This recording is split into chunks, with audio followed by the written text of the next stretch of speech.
Assalamu alaikum wa rahmatullahi wa barakatuhu. And may the peace, mercy, and blessings of Allah be upon you. Yeah. Um, Imagine a society where your worth is entirely dictated by, your zip code, the balance in your bank account, and the influential family you were born into. Right. If you have those things, you are virtually untouchable. Mm-hmm. But if you don't, you are completely invisible. Now, that might sound a lot like, I don't know, modern corporate culture or the elite circles of literally any major global city today. Oh, absolutely. But we are actually talking about Mecca, 1,400 years ago. Mm. And right into the middle of that, that ultra-capitalist, hyper-arrogant society drops a 15-verse, devastatingly precise diagnostic tool. Yeah. A text that essentially looks at all their metrics for success, points at them and says, your spreadsheets mean absolutely nothing. It was a total paradigm shift. And I mean, it remains one today because human nature hasn't really changed, has it? Not at all. We still crave that exact same quantifiable validation. We want success to be, measurable. We want to be able to point to a promotion or a house or a specific follower count and say, there, that proves I am doing life correctly. Yeah, it's comforting to have a neat little checklist. Exactly. But the moment you step into the world of classical spiritual psychology, that entire checklist just gets thrown out the window. Suddenly, we're forced to look at a metric for success that is entirely invisible to the naked eye. We're looking at the foundational condition of the human soul. Which is terrifying for a lot of people. Oh, definitely. So whether you are trying to understand your own internal moral compass, or you just want to know how ancient texts diagnose the very specific type of modern anxiety we all feel today, this deep dive is going to fundamentally change how you view your own mind. I really believe that. Our mission today is to walk through a sequential, verse-by-verse masterclass drawn straight from the 91st chapter of the Quran, Surah Ash-Shams, which translates to the sun. And we are not just doing a surface-level reading here. We're going to synthesize the brilliance of centuries of classical Sunni exegesis. So we're talking about heavyweights like Ibn Kathir, al-Tamari, and Fakhr al-Razi. The absolute giants of the tradition. Right. And we're going to bridge their ancient insights with the modern analytical synthesis of thinkers like Yasir Qadhi and Numan Ali Khan. Because what the surah does is take the massive macro-level mechanics of the literal cosmos and it violently zooms all the way into the micro level. Like right into the beating heart inside your chest. Exactly. But before we start looking at the stars and the sun and all that, let's ground this. I brought up Mecca a minute ago. What is the actual historical backdrop here? Because a text like this doesn't just, fall out of the sky into a vacuum. It responds to an environment. It responds to a highly hostile environment. Surah Ash-Shams belongs to the early Makkan period. So to really understand the weight of these verses, you have to picture the socio-economic dynamics of the Quraysh. That's the ruling tribe of Mecca at the time. Yeah. Yes, exactly. They were master traders. They controlled the economic hubs, they controlled the religious tourism around the Kaaba, and they had built an entire societal hierarchy based on wealth and lineage. So it's essentially an oligarchy. It is entirely an oligarchy, and the early Muslim community, following the Prophet Muhammad, peace be upon him, is facing intense, often violent persecution from this oligarchy. Right. The Muslims are marginalized, they're mocked, and stripped of their worldly status. The power structures of Mecca are looking at the Muslims and saying, look at you. You have no money, no power, no influence. By every metric we have created, you are utter failures. Man, and then this surah arrives. Yes. In the middle of this suffocating materialism, this chapter is revealed as a definitive, uncompromising framework. It completely shatters their worldview. Wow. It tells the Makkan elite, and by extension it tells us today, your wealth, irrelevant, your tribal lineage, meaningless. Yeah. The only metric that holds any actual weight in the grand architecture of the cosmos is the purity of your soul. That's incredibly powerful. It distinguishes true, lasting moral conduct from terminal spiritual corruption. Precisely. Okay, I want to get into the architectural brilliance of how the text actually delivers that message. Right. Because the structure is honestly mind-blowing. It's only 15 verses long, but the first several verses consist of 11 consecutive divine oaths. Yes, the Aqam. Right, in Arabic, these are called aqam. And it's the longest continuous sequence of oaths in the entire Quran. But let me stop and ask a basic question here. Sure. When I swear an oath if I say, I swear I didn't scratch your car, I'm doing it because I'm on the defensive. I'm trying to establish credibility because there's a possibility I might be lying. Why does the divine need to swear an oath? What is the rhetorical purpose behind the creator of the universe swearing by anything? That is a brilliant distinction to make, and it's something classical scholars spent lifetimes unpacking. Fakhr al-Din al-Razi, in his monumental exegesis, dives deep into the philosophical dimension of these divine oaths. Okay, what does he say? He explains that divine oaths operate on a completely different frequency than human oaths. When Allah swears by his creations, he is not trying to prove he isn't lying. The divine doesn't lack credibility. Right, obviously. Instead, he is doing two things simultaneously. First, he is violently elevating the status of the creations being mentioned. He is grabbing the human intellect and saying, pay attention to this. Do not just glance at the sun, observe it. Study its mechanics. Exactly. Acknowledge its majesty. So it's less about defensive proof and more of a command to reflect. It's an intellectual wake-up call. Precisely. But the second, much deeper purpose is structural.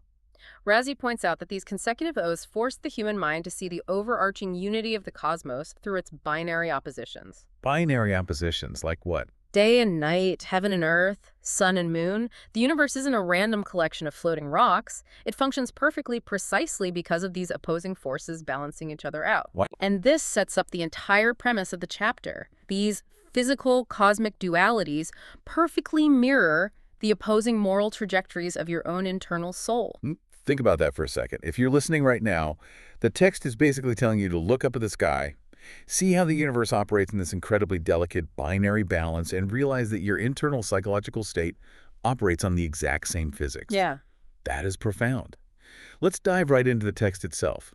The first chunk of the surah deals with this cosmic binary of light, time, and space, verses 1 through 6. It opens by invoking the most dominant feature of our physical reality. Verse 1, by the sun and its brightness. Or in Arabic, wa shamsi wa duhaha. Now, I was reading the linguistic notes from Abu Ala Maududi and looking at the modern reflections from Numan Ali Khan, and I was just struck by the incredible precision of the vocabulary here. The word duha. Oh, it's fascinating. It isn't just a generic word for light, and it is definitely not the blinding, oppressive heat of the desert sun at 2 o'clock in the afternoon. No, not at all. Classical Arabic is far too nuanced for that. The early linguists point out that duha refers strictly to the vibrant, life-giving glow of the forenoon. It's that specific mid-morning sunlight. The good sunlight. Right. Think about the desert environment where this was revealed. The early morning is freezing. The mid-afternoon is lethal. But the duha is that perfect, soothing warmth. It wakes up the earth. It causes plants to photosynthesize. It provides total clarity of vision, but it does not scorch you. It is wholly beneficial. Numan Ali Khan makes a really interesting point here, that this specific glow is an exclusive attribute of the sun. You cannot replicate duha with, a stadium floodlight or a massive bonfire. Exactly. It is a pure, unadulterated source of energy that sustains all life on Earth. And then, immediately following the sun, verse 2, pivots. And by the moon as it follows it. Wal kamari ida talaha. The word talaha is where things get really fascinating. Ibn Abbas, who is essentially the foundational pillar of all Quranic exegesis, who was the cousin of the Prophet, explained this both chronologically and visually. Meaning, the moon literally follows the sun in the sky. Yes, it rises to prominence in the night only after the sun has set. But wait, it's not just about the schedule of the sky, is it? Yeah. There is a deeper physics implication here. There absolutely is. Scholars like Al-Farah and Al-Qurtubi emphasize that the linguistic root of talaha carries the concept of borrowing or inheriting. Borrowing? Yes. The moon, in and of itself, is essentially a barren, dark rock. It possesses zero independent luminosity. Its entire identity as a beautiful, glowing orb that guides travelers in the night sky is entirely contingent upon its orientation toward the sun. It borrows the sun's light and reflects it into the darkness. It's exactly. Let's try to map this onto our human experience, because this is the analogy that really made everything click for me. Think of the sun, with its pure, unadulterated, beneficial light, as the absolute truth of divine revelation. It is the original source. And the moon is the human soul, the nafs. Without the sun, the moon is just a cold, dark rock floating in a void. Without revelation, without a connection to the divine, the human soul is equally dark and barren. We don't have our own internal light generator. That is a phenomenal analogy, and it perfectly aligns with Sayyid Qutb's reflections on these verses. Qutb notes that the moon issues these special whispers to the human heart. What does he mean by whispers? Think about what happens when you look at a full moon on a clear night. You are seeing a massive celestial body doing exactly what you as a human being are designed to do: reflect divine light. Oh, wow. Right. When a human being aligns their soul properly with the divine, they do not become the source of truth. They don't become God, but they become a perfect, glowing reflection of divine attributes, mercy, justice, compassion, and they illuminate the darkness of the material world around them. You are not the sun, but you have the capacity to be the moon for someone else who is lost in the dark. That's beautiful. From there, the Surah transitions from light into the concept of time. Verses 3 and 4. By the day as it displays it, and by the night as it covers it. In Arabic, the verbs are jalaha, meaning to unveil or display, and yakshaha, meaning to enshroud or cover. And here we hit one of the classic, most debated linguistic puzzles in the Islamic exegetical tradition. It's a debate over grammar, specifically the attached pronoun ha, which translates to it. Right. When the verse says, by the day as it displays it, what exactly is the it? And Arabic is heavily gendered and structurally precise, so these tiny pronouns carry massive theological and philosophical implications. Exactly. So let's look at opinion A. This view is championed by heavyweights like Ibn Kathir al-Tabari and the early scholar Qatada. They argue that it refers to the sun. The translation would essentially read, the day displays the sun. Let me make sure I'm picturing this logic. The immediate preceding verses were all about the sun, right? So the day is the medium, the canvas, through which the sun's full glory is experienced. When the day arrives, the sun is fully unhidden. And, conversely, the night physically covers the sun, dragging it below the horizon. That's the exact reasoning. But then you have opinion B, which is supported by scholars like Al-Qurtubi and Mujahid. They argue that the pronoun it refers to the earth. The earth. Yes. So their translation reads, the day exposes the earth and the night enshrouds the earth. The reasoning focuses on the function of these times. While the sun provides the light, the earth is the actual stage where life happens. The day exposes all the hidden activities, the valleys, the mountains, the human endeavor on the earth, and the night acts as a thick blanket, covering the world in darkness and rest. I know Numan Ali Khan weighed in on this debate recently. He noted that opinion B, the day exposing the earth, is metaphorically beautiful, but opinion A is actually linguistically stronger. Yeah, that's right. Because the verb jalaha implies exposing something that already possesses its own immense glory or light. The day doesn't make the earth glorious, it just reveals the sun's glory. It's a subtle distinction, but a powerful one. But regardless of the grammatical debate, I want to push back on the psychological implication here. Okay.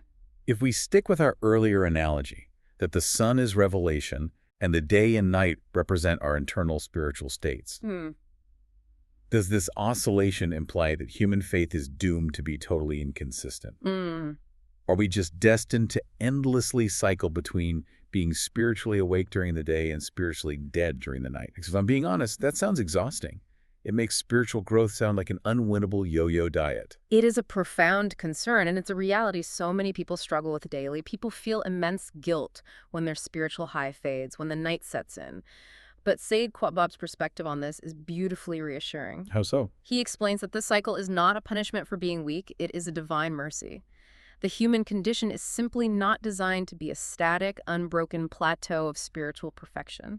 We are not angels. Angels don't get tired. They don't have earthly desires. I get exhausted.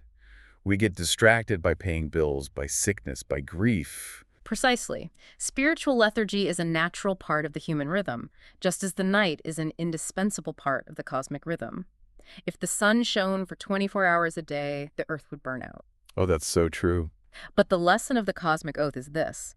Just as the deepest, darkest hour of the physical night absolutely guarantees that a dawn is coming, a soul that finds itself engulfed in darkness, whether through a period of sin, depression, or profound apathy, is never beyond redemption. Wow. The light of your innate disposition, your core goodness, might be covered up, yashaha, but it is never extinguished. The sun is still blazing, even when the night covers your side of the earth. So if you are listening to this right now and you feel like you are deep in the night phase of your life, maybe you feel disconnected, numb, or weighed down by mistakes, the fundamental takeaway is that the dawn is an astronomical certainty. You just have to wait for the rotation. You have to keep seeking the light. You are not permanently broken. Yeah. That is incredibly comforting. It's deeply validating. And the surah doesn't stop there. It continues this massive cosmic expansion in verses 5 and 6, transitioning from the concept of time into the reality of physical space. By the heaven and he who built it, and by the earth and he who spread it. Let's look at the specific verbs used here. Banaha is used for the sky, constructing it like a flawless, seamless canopy. Yeah. And Taha is used for the earth, smoothing it out, expanding it, making it hospitable for us to build cities, pave roads, and grow food. Here we encounter another fascinating linguistic nuance, something we might call the grammar of majesty. It centers around the Arabic particle ma. In classical Arabic, ma can function in a few different ways. A minority of early grammarians interpreted it as an infinitive marker, so they read the verse simply as, by the heaven and its construction. Meaning the oath is just swearing by the sheer physical architecture of the sky. Look at this cool ceiling, basically. Right. But the overwhelming consensus of Sunni scholars, and this is heavily championed by Abul al-Maududi, asserts that ma here is a relative pronoun, meaning he who. Okay, so a person or the creator. Exactly. So it is not just by the construction, but by he who constructed it. Moduni argues fervently that reducing this to a mere description of physical architecture strips the verse of its actual theological weight.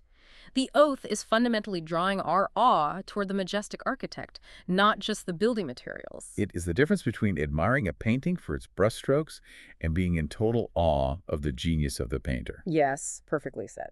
Okay, so we've talked about the sky and the earth. What does this all mean for us practically? Let's connect this vast cosmic reality to human anthropology. The classical sources highlight that Islamic psychology views the human being as a literal composite of these two exact elements, the heaven and the earth. Yes. The human being is a bizarre synthesis of the terrestrial and the celestial. Your physical body is literally fashioned from the elements of the earth, the dust, the minerals, the water. And because your body originates from the earth, its survival depends entirely on earthly sustenance. Right. You need water, carbohydrates, proteins, vitamins. If you don't eat from the earthly part of you dies. But the soul. But the soul, the Ruh, was breathed into humanity from the celestial realm. It is entirely from the heaven. And therefore, logic dictates that its survival strictly depends on celestial sustenance. It needs divine revelation. It needs connection to the architect. This is a massive aha moment. Yasir Qadhi and Numan Ali Khan both point out that the modern psychological crises we see today, the soaring, unprecedented rates of anxiety, the profound sense of emptiness, even among people who have literally every material comfort in the world, these stem directly from a fundamental misunderstanding of our own anthropology. Right. We spend our entire lives violently overfeeding the earth component. We give our bodies the most expensive food, the most ergonomic beds, the highest social status, the most wealth. We are gorging the earthly half of ourselves. But because we ignore the celestial half, we are completely, literally starving our heavenly component. Exactly. If you only feed the body, the soul withers. True holistic health, true psychology in the classical sense, requires acknowledging that just as the sky must feed the earth with rain for things to grow, the heavens must feed the human heart with wisdom and connection. You simply cannot sustain a celestial entity on terrestrial food. You can't feed a soul with a sports car or a stock portfolio. It doesn't digest it. So if you are feeling a chronic, unexplainable emptiness right now, despite having your physical needs met, it might literally be your soul starving for its native celestial diet. Wow, it's a very real possibility. We've just spanned the massive external universe, the sun, the moon, the alternation of day and night, the flawless architecture of the sky, the vastness of the earth. And then in verse 7, the Surah executes this dramatic cinematic pivot. The lens violently zooms inward. It is a breathtaking shift in scale. After pointing at the massive cosmos, the Surah suddenly says, and by the soul and he who proportioned it, or wa nafsin wa masawaha. The message is unmistakable. The internal reality of your mind, your consciousness, your soul is just as complex, just as delicately balanced, and just as worthy of a divine oath as the entire sprawling universe. Let's unpack the principle of taswiyah in verse 7. What does the word sawaha actually mean? Sawaha translates to he proportioned it, he balanced it, or he perfected it. Ibn Qayyim al-Jawziyah, who is arguably one of the greatest psychological minds in the Islamic tradition, unpacks this deeply in his incredible treatises like Madarij al-Salikin. Right. He explains that taswiya means the human soul is not created inherently evil. It is not born deeply flawed or bearing original sin. It is created as a pristine, perfectly balanced blank slate. It is equipped with an optimal structural integrity designed specifically to process complex moral choices. This is the concept of the fitra, the innate, pure, uncorrected disposition. It is the factory settings of the human soul, and those factory settings are fundamentally good. Exactly. The hardware is flawless. But then we arrive at verse 8, which is undeniably the theological fulcrum of the entire surah. Then he inspired it to understand what is wrong for it and what is right for it. Or فَأَلْهَمَهَا فُجْرَهَا وَتَقْوَاهَا. The phenomenon of ilham, this isn't external revelation like a book coming down from the sky. This is internal revelation. It is an intrinsic, hardwired embedding of moral awareness. Yes. And it is fascinating because linguistic analysts point out that ilham is specifically reserved for creatures that possess intellect and volition. God does not grant ilham to a rock, a tree, or even a dog. He grants it to the human mind. Let's dissect the two potential paths that are inspired into the soul's awareness. Fujr and taqwa. Let's start with fujr. It is derived from the root word fajr, which literally means to tear or rip apart. Like tearing cloth. Right, but in a moral and psychological context, a fajr is someone who rebelliously, violently tears through the sacred boundaries established by God. They rip through the social fabric, they rip through ethics, they destroy trust, they shatter morality. It's a destructive, tearing force. And on the complete opposite side is taqwa. Now, we hear taqwa translated all the time simply as fear of God or piety, which honestly sounds a bit passive. But the linguistic root is so much more active than that, isn't it? It is highly active. Taqwa comes from a root meaning to protect or shield oneself. It fundamentally means mindfulness, extreme vigilance, and the conscious, active effort of creating a protective barrier between yourself and the negative consequences of your actions, or the wrath of God. So it's not just sitting in a corner feeling afraid. Not at all. It is defensive driving for the soul. It's looking down the road, seeing a hazard, and actively swerving to avoid a crash. So verse 8 says Allah inspired the soul with the awareness of both its fujur, its capacity to tear things apart, and its taqwa, its capacity to protect itself. Ibn Abbas laid the foundational exegesis here, stating that Allah explicitly showed it the good and the evil. This is massive. It establishes the absolute bedrock of human free will and accountability. You're not fumbling around in the dark guessing what right and wrong are. No, you are fundamentally equipped with a highly calibrated internal compass from the moment you are conscious. Okay, here is where I want to ask you about a very modern dilemma, and I really want to chew on this for a minute. Or for it. In a lot of modern self-help and pop psychology today, the concept of guilt is treated as a highly toxic burden. We are constantly told, shed your guilt, let go of your shame, banish negative feelings, just live your truth. Right. The implication is that feeling guilty means there is something wrong with your mental health. Is guilt a psychological defect that we need to cure ourselves of? From the perspective of classical Islamic spiritual psychology, absolutely not. Omar Suleiman tackles this head-on, and it's a vital corrective to modern pop psychology. He argues that guilt is not a defect, it is the divine alarm system of the fitra. The divine alarm system. Yes. Long before you ever pick up a scripture, before anyone preaches a sermon to you, your internal compass naturally recoils at injustice, cruelty, and deceit. When you lie to someone who trusts you, your heart rate elevates. When you steal, you feel a physical knot in your stomach. When you snap at someone unfairly, you feel a lingering heaviness. That is ilham in action. So that physical, emotional discomfort is literally your soul functioning exactly as the manufacturer intended. It's the smoke detector going off because there is a fire in the house. That is the perfect analogy. Think about what happens when your smoke detector goes off in the middle of the night. It's loud, it's piercing, it's incredibly annoying, it ruins your sleep. Yeah. Now, what if you take a baseball bat and smash the smoke detector because you find the beeping annoying? Do you stop the fire? No. You just ensure that the house burns down to the foundation while you are comfortably asleep. The critical life lesson here is hypervigilance. If you consistently ignore the pangs of conscience, if you silence that guilt with endless distractions, or worse, if you use modern self-help mantras to validate your future, telling yourself, I'm just living my truth while hurting others, you actively degrade the fitra. You're putting duct tape over the smoke detector. Yes, and eventually you reach a terrifying state of desensitization where you can commit the worst acts imaginable and feel absolutely nothing. That is chilling. You lose your Ugh. humanity. The alarm stops sounding entirely and the house just burns. Which brings us perfectly to the climax of the Surah. We've built up all this tension with 11 consecutive cosmic oaths, and here the tension finally breaks. What was the point of swearing by the sun, the moon, the day, the night, the sky, the earth, and the soul? It was to deliver a single, non-negotiable axiom of human existence. Verse 9, successful indeed is the one who purifies it. Or, kad aflaha man zakaha. And verse 10, and doomed is the one who corrupts it. Wakwat kabaman dasaha. It is the ultimate binary outcome. Let's look at the architecture of success first. Taskia, the word zakaha. It means to cleanse from impurities, but it also means to cause to prosper and grow. It's agricultural. You do not just pull the weeds out of the garden. You have to plant the seeds and water them. Right.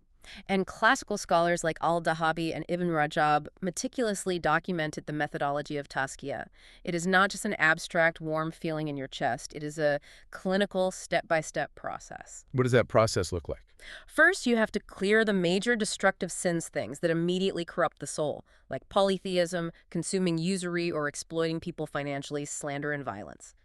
Then you have to surgically remove the silent killers, the diseases of the heart, malice, envy, arrogance, and the obsessive love of materialism. So how do we practically do this? Because honestly, it sounds overwhelming. It can be. But the classical sources outline 4 actionable steps for this methodology. First, sincere supplication dua.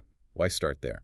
Because acknowledging your utter dependence on a higher power instantly kills arrogance. It instills the humility required for any real growth. You cannot purify yourself if you think you are already perfect, or if you think you can do it entirely on your own strength. That makes total sense. Step 2 is ritual prayer salah. The Prophet explicitly taught that genuine mindful prayer inherently prohibits a person from immorality. It acts as a daily recalibration. Yes, exactly. If you know you have to stand before God in a few hours, you are much less likely to cheat someone at a business deal right now. Exactly. And step 3 is charity sadaqah. Giving away your wealth, your time, or your effort physically cleanses the soul of stinginess and the worship of money. It breaks the illusion that you own everything. And the 4th step is repentance taba. Right, and Ibn Taymiyyah provides a vital, incredibly vivid analogy for repentance. He says taba cleanses the soul in the exact same manner that pure water washes physical filth from the body. So it's literally a washing. Yes. The prophetic tradition states that when a person commits a sin, a black spot appears on their heart. If they repent, ask for forgiveness, and turn back, the spot is polished away. The heart returns to its shining state. But if they don't repent, If they continue sinning without repenting, the spots spread and multiply until the heart is entirely encased in darkness. It becomes blind. Repentance is the spiritual scrub brush. You have to use it daily. okay, so that is the path of success. But we have to look at the tragedy of verse 10. Failure comes to those who dasaha. They corrupt or bury the soul. I really want to focus on the terrifying etymology of this word because this shook me when I read it. The root of dasaha is DSS. It literally means to bury something underground secretly. It's a very dark root word. Classical commentators compare the psychological burying of the conscience to the horrific, barbaric, pre-Islamic Arab practice of literally burying infant daughters alive in the dirt. It is a visceral, deeply horrifying image. And the Quran uses it deliberately to shock the listener. Think about the sheer cruelty of burying an infant. Now apply that inward. You are taking something pure, innocent, and divinely given, your fitra, your internal light, and you are actively throwing dirt on it until it suffocates. You are murdering your own soul in secret. Now, you might be thinking, well, I'm a decent person. I'm not actively out there committing heinous crimes, so I'm not burying my soul. But modern insights from Yasir Qadhi and Omar Suleiman make this incredibly relevant. They point out that corruption dasaha actually requires zero active effort. Exactly. Dasaha is the default path of apathy. Think about gravity. If you want to climb a mountain, you have to exert intense, conscious, agonizing upward effort. You have to sweat. But if you want to fall to the bottom of the mountain, you do not have to do anything at all. You just let go. You just stop trying, and gravity does the work for you.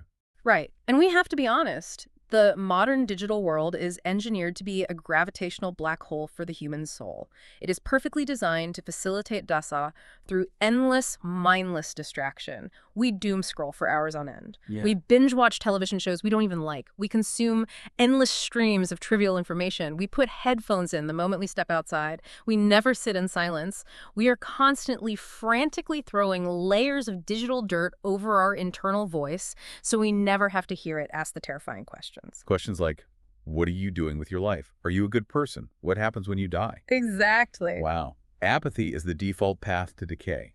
We bury our conscience under a mountain of TikToks and emails so it can't breathe. Before we move to the historical example, we have to touch on a major theological debate hidden in the grammar of these two verbs. Zakaha purifies and Bazaha buries. Who is the subject here? Who is actually doing the purifying and who's doing the burying? Did all purify the soul or did the human? This sparks a massive, centuries-old debate regarding divine preordainment versus human free will. Stance A argues for divine agency. This view says Allah is the subject of the verbs, so the translation would mean, successful is the soul that Allah purifies, and doomed is the soul that Allah pollutes or buries. But Orthodox Sunni theology vehemently rejects this reading, right? Why? Entirely. First, on a technical level, it relies on a historically weak chain of transmission. It's a narration attributed to al-Dahaq, quoting Ibn Abbas, but scholars proved al-Dahaq never actually met Ibn Abbas. So the chain is broken. Right. But more importantly, the theological reasoning is deeply flawed. If Allah unilaterally purifies one person and actively pollutes another without their input or choice, human accountability is completely nullified. Why would a just God judge you or punish you for a spiritual state that he forcefully imposed upon you? It turns existence into a puppet show. Which leads us to stance B, human agency. This is the dominant, accepted view of scholars like Qatada, Maududi, and Ibn Qayyim. The human being is the subject. Successful is he who purifies his own soul, and doomed is he who corrupts it. Maududi argues this beautifully. He says human life is fundamentally a test. If the examiner predetermined the outcome for every student before they even sat down at the desk, filling in the right answers for some and the wrong answers for others, the test would be a complete farce. It would mock the very concept of divine justice. You are the one holding the pen. Wait, let me play devil's advocate here. Sure. Islam also teaches that humans are weak and that we cannot achieve anything without God's grace. So if I am the one doing the purifying, doesn't that make me arrogant? How do we balance our effort with divine help? We look to the daily practice of the Prophet Muhammad himself. The scholarly consensus points to a highly authentic hadith narrated by Zayd bin Arqam. The Prophet used to make a specific dual supplication. He would say, "Oh Allah, give my soul its good and purify it, for you are the best to purify it." Oh, that's beautiful. Look at the profound, delicate balance there. The Prophet is actively making the effort. He is praying, he is seeking, he's doing the work, but he is openly acknowledging that the ultimate success of that purification can only be granted by the Creator. You must do the work. You must exert the effort to climb the mountain. But only God gives you the lungs to breathe the air at the top, and only God keeps you from slipping? You do the work, God grants the success. That is the formula. It's a partnership of effort and grace. Yes. Because abstract psychology and dense theological debates about free will can be hard to grasp, the Quran doesn't just leave us hanging in the theoretical realm. It violently shifts gears into a concrete, terrifying historical case study to prove exactly what Daisat, the burying of the soul, looks like on a macro-civilizational level. Verses 11 through 15 tell the story of the rebellion of Thamud. The Thamud were an ancient Arab civilization, and they are fascinating to study because they represent the absolute pinnacle of worldly success. They were incredibly prosperous. They were technologically advanced. They literally carved massive, impregnable mansions directly into the sides of solid rock mountains at a place called Al-Hijr. They had the ultimate architectural achievements. By any modern metric wealth, infrastructure, military security, they were an untouchable superpower. Yes, but materially advanced as they were entirely spiritually bankrupt. Verse 11 says, Thamud denied the truth by their transgression. The specific Arabic word used is takyin, arrogant rebellion. They didn't just passively disbelieve, they aggressively transgressed boundaries. Ibn Qayyim diagnoses their specific psychological state, and he calls it the sickness of ruin. What exactly does he mean by that? How does a whole society catch this sickness? It is a chilling concept. Ibn Qayyim explains that the sickness of ruin is not ignorance. That's the key. The Thamud were not confused. They hadn't lacked access to information. They had a prophet, Salih, who lived among them and brought them crystal clear evidence. So they knew. They possessed unwavering certainty of the truth, but they actively, consciously selected blindness. They chose misguidance because submitting to the truth would mean restricting their desires, giving up their corrupt economic practices, and humbling their egos. Their hearts, in Ibn Qayyim's words, froze over. They knew it was right, but they loved their power more. They knew it was true, and they still looked it in the face and said no. That is the ultimate dasa. And the Quran highlights a specific individual in verse 12. When the most wretched of them went forth, the word is ashqaha. Historical accounts identify this man as Qadar bin Salif. Now, if you hear the most wretched person in society, you might picture an outcast, maybe a crazed criminal living in the gutters on the fringes of society. But he wasn't an outcast at all. The Prophet Muhammad described Qadar in an authentic hadith as a highly respected, wealthy, powerful, and invincible leader within the tribe. He was the elite of the elite. And the sociological warning here is profound. When unpurified, deeply corrupted souls attain positions of immense worldly power, they don't just ruin themselves in private, they weaponize their influence to drag entire societies into destruction. Which brings us to the famous test of the she-camel in verses 13 and 14. Prophet Salih brings forth a miraculous she-camel out of the mountain itself. It was a bespoke, highly specific test of their reverence for the sacred. Salih tells him, "This is the she-camel of Allah, let her drink." It's essentially a test of sharing resources, allowing this sacred animal access to water and grazing land. But they denied him, and they hamstrung her. They slaughtered the miracle. Ibn Qayyim extracts a timeless, terrifying lesson from this event: the extreme danger of trivializing the sacred. The camel was a designated physical symbol of divine authority.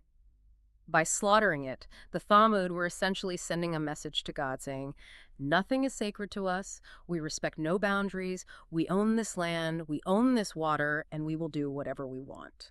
Wow. Ibn Qayyim makes a brilliant logical argument here. If God annihilates an entire advanced civilization over the killing of a single sacred animal, what do you think is the spiritual consequence for modern societies that casually spill innocent human blood, oppress the weak, and violate fundamental human rights on a mass scale? The stakes are astronomical. Okay. But wait, I have to push back here, because the historical accounts are very clear that only Qadar bin Salif and a small gang of maybe 8 or 9 men actually physically drew their swords and killed the camel. But look at the text of verse 14. It uses the plural. It says, they denied him and they hamstrung her. Why is the entire nation, thousands upon thousands of people, blamed and punished for the crime of 9 guys? This is one of the most important, sobering jurisprudential insights of the entire surah. Qatada, the classical exegete, resolves this by explaining the terrifying nature of societal complicity. Qadar and his men didn't act in a vacuum. They weren't rogue agents. They only executed the camel because the youth, the elderly, the men, and the women of the tribe all pledged their allegiance to the idea. They cheered it on. They enabled it. They gave it social sanction. Even if they didn't hold the sword, they held the belief. Exactly. Because the society collectively approved of the evil or simply remained apathetic and failed their communal duty to stop it, the entire nation was held equally culpable. Silence in the face of tyranny is endorsement. They shared the sin, and therefore they shared the punishment. And the punishment was absolute. The verse uses the word damdama. This isn't just a bad storm or a minor earthquake. It signifies an inescapable, crushing destruction that literally levels a civilization to the ground, grinding it into dust, leaving no trace of their arrogance. It was combined with the sayha, a deafening, lethal blast from the sky. They were left as motionless corpses inside those supposedly impregnable mountain fortresses. Their wealth, their architecture, their technology, none of it could save them from the consequences of their spiritual bankruptcy. And the section closes with verse 15, a majestic, terrifying assertion of divine power. And he does not fear its consequence. This is a stark, deliberate contrast to human power structures. As Ibn Abbas and al-Qurtubi explain, worldly kings, presidents, and governments, even when they punish rebels or enforce laws, always have to calculate the blowback. They worry about economic fallout, military retaliation, protests, or dropping in political polls. They fear the consequences of their own justice. They have to compromise. But Allah's justice is absolute. He destroys the corrupt without a single apprehension of reprisal. He does not need votes. He does not need an economy. He is entirely self-sufficient, and his justice is uncompromised. Okay, this has been an intense, heavy narrative. But as we wrap up, we need to bring this home for you. This deep dive is not just a history lesson about ancient rock carvers in the desert. It is a highly practical manual for your daily life today. We have synthesized all these classical commentaries and modern reflections into 5 core pillars of actionable life lessons for the modern era. Pillar number 1, daily maintenance. Numan Ali Khan draws this directly from the metaphor of the heaven and the earth. Just as the physical earth constantly needs rain to flourish and grow crops, your body needs continuous spiritual revelation. Because the gravitational pull of the modern world is actively dragging you toward dasaha, toward apathy, distraction, and corruption, you cannot afford to be passive. Upward effort is required every single day. Pillar number 2, guarding the fitra. Yasser Qadi talks at length about the desperate necessity of carving out silence in your life. We live in an age of endless digital consumption. If you never sit in silence, you will never hear the divine alarm system of your guilt. You have to physically put the phone away, turn off the noise, and introspect. If you don't, your heart will freeze over just like the Talmud, and you won't even realize it's happening. Pillar number 3 is from Omar Suleiman. Consistent shields. Remember that taqwa literally means a protective shield. Righteous deeds like your daily prayers, your charity, your fasting, your kindness to your parents are literal shields protecting your soul from the fire of corruption. And the absolute key here is consistency. The Prophet taught that the most beloved deeds to God are those done consistently, even if they are remarkably small. It is infinitely better to do a small act of charity every single day than to write one massive performative check once a year and then forget about the state of your soul. Pillar number 4, societal duty. The horrifying story of Thamud proves that faith is not just a private, individualized wellness routine. It is not just about you sitting on a yoga mat feeling peaceful. If you are apathetic to systemic injustice happening around you, if you watch the camel being slaughtered and say nothing, you become collectively culpable. We have an active binding duty to enjoin what is good and forbid what is evil in our societies. And finally, pillar number 5, grounding humility. Verse 15 tells us God fears no consequence. We need to shift our awe, our fear, our taqwa entirely away from worldly pressures. We spend so much of our short lives fearing what our boss thinks, what the government might do, what society dictates, or what our followers think of us. We need to anchor our reverence entirely in the Creator, recognizing that ultimate success, true tazkiyah, only comes from His grace. So what does this all mean when you wake up tomorrow morning? We started this deep dive talking about the spreadsheets of success and how we love measurable, visible metrics like money and status. But Surah Ash-Shams utterly shatters that illusion. It takes a purity of your invisible soul and aligns it with the fundamental, unbreakable laws of the cosmos. It does. It tells us that moral consequence is not a social construct. It is as fundamental, as physical, and as inescapable as gravity or the rising of the sun. I want to leave you with a final provocative thought to mull over on your own. We did not explicitly discuss this during our breakdown, but if you look back at the grand structure of the surah, something incredible stands out. The physical universe, the blazing sun, the reflecting moon, the unveiling day, the covering night, the flawless sky, the sprawling earth, they are all flawlessly, perfectly obedient to divine law. They have no choice. The sun never decides to take a day off because it's tired.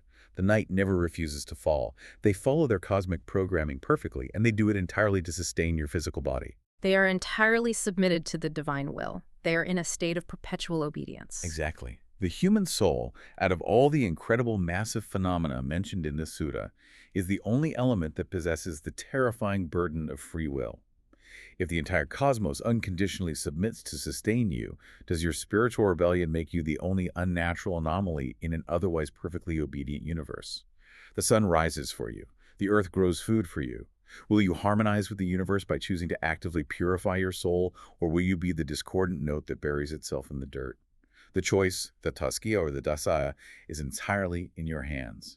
Jazakallah khair, may Allah reward you with goodness for spending your valuable time listening to us.